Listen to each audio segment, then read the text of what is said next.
Rien ne va plus au Chili, explosion de la colère sociale, 12 morts lors d'émeutes provoquées par la hausse du prix du ticket de métro.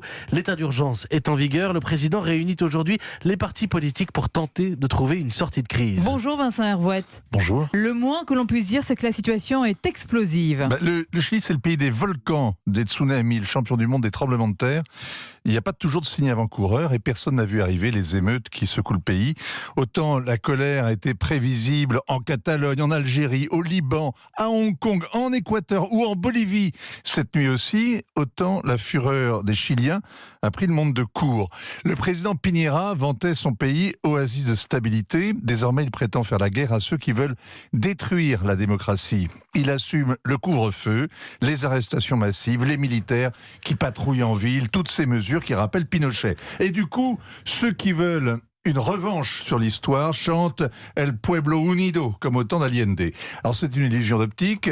Le métro Santiago est le même qu'à Paris, en plus propre et en plus moderne. Le billet coûte 1 euro. Le prix a augmenté de 3% en janvier, encore 3% la semaine dernière. Cette hausse a fait enrager les étudiants. Elle a été annulée, mais trop tard. Les émeutiers ont attaqué 78 stations et en ont détruit plusieurs.